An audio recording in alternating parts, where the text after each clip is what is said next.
আজি আমি নৱমমান শ্ৰেণীৰ 2023 বৰ্ষৰ ছমহীয়া পৰীক্ষাৰ সমাজ বিজ্ঞানৰ প্ৰশ্নকাকতখনৰ MCQ সমাধান কৰি দিম।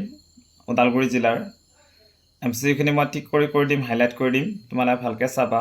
ইংলিছ ইষ্ট ইণ্ডিয়া কোম্পানী কেতিয়া গঠন হৈছিল? আমি গম পাওঁ ইংলিছ ইষ্ট ইণ্ডিয়া কোম্পানী গঠন হৈছিল 1600 খ্ৰীষ্টাব্দত। অপশ্যন এ শুদ্ধ হ'ব। নাবিক ভাস্কো দা গামাই দক্ষিণ ভাৰতৰ ক'ত উপস্থিত হৈছিল? আমি জানো কলিকত বন্দৰত। অপশ্যন চি হ'ব। চিপাহী বিদ্ৰোহৰ সূচনা হৈছিল 1857 চনত।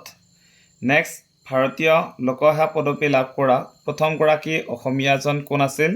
আমি জানো আনন্দৰাম বৰুৱা আছিল। আনন্দমঠ উপন্যাসৰ ৰচয়িতা কোন আছিল? বংকিম চন্দ্ৰ চট্টোপাধ্যায় আছিল। নেক্সট কুৱেশ্যন আছিল আমাৰ ব্ৰহ্মা সমাজৰ প্ৰতিষ্ঠাপক আছিল ৰাজা ৰামমোহন ৰায়। উত্তৰ হ'ব ৰাজা ৰামমোহন ৰায়। ভাৰতৰ প্ৰথম ছপাশাল ক'ত স্থাপন কৰা হৈছিল? আমি জানো এইটো উত্তৰ হ'ব ডি শ্ৰীৰামপুৰত। তলৰ কোনটো ভূপৃষ্ঠৰ পৰিৱৰ্তনৰ বাহ্যিক কাৰক? এইটো উত্তৰ হ'ব সূৰ্যৰ শক্তি।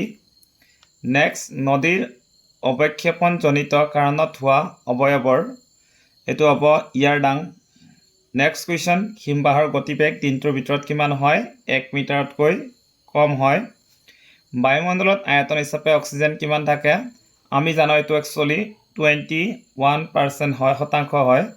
আৰু এইটো ইয়াতে অপশ্যন আমাৰ যিহেতুকে বেলেগ 21 দিয়া নাই, 21ৰ ওচৰে পাজৰে দিছে 20.94, এইটোৱে 21ৰ ওচৰে পাজৰে আছে। চ' অপশ্যন আমাৰ এইটো হ'ব।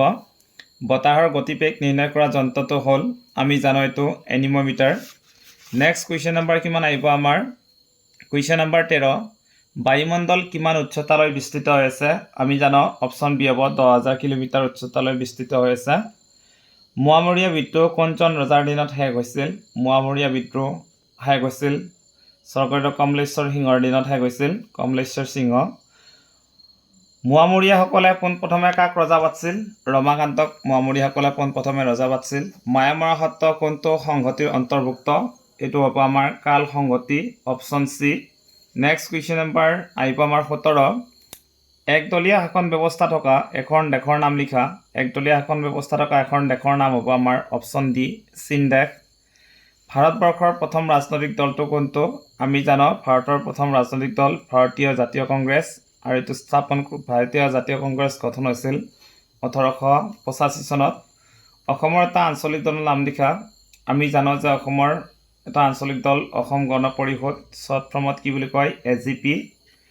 অৰ্থনৈতিক শব্দটো কোনটো শব্দৰ পৰা লোৱা হৈছে? আমি জানো অৰ্থনৈতিক শব্দটো গ্ৰীক ভাষাৰ শব্দৰ পৰা লোৱা হৈছে, গ্ৰীক শব্দৰ পৰা। এইখিনিয়ে আছিলে আমাৰ 2023 বৰ্ষৰ ছমহীয়া পৰীক্ষাৰ সমাজ বিজ্ঞানৰ হাফেলি পৰীক্ষাৰ MCQ। মুঠ MCQ দিছিল আমাক 20টা। চ' মই 20টা ধুনীয়াকৈ হাইলাইট কৰি দিছোঁ। ভিডিঅ'ৰ কোৱালিটিটো সিমান ভাল নহয়, তথাপি তোমালোকে ভিডিঅ'টো ভালকৈ অলপ জুম কৰি লৈ চাবা, চাই কেনে ধুনীয়াকৈ কপিত নোট কৰি লৈ কেনে বস্তুখিনি তোমালোকে প্ৰেক্টিছ কৰিবা ঘৰত।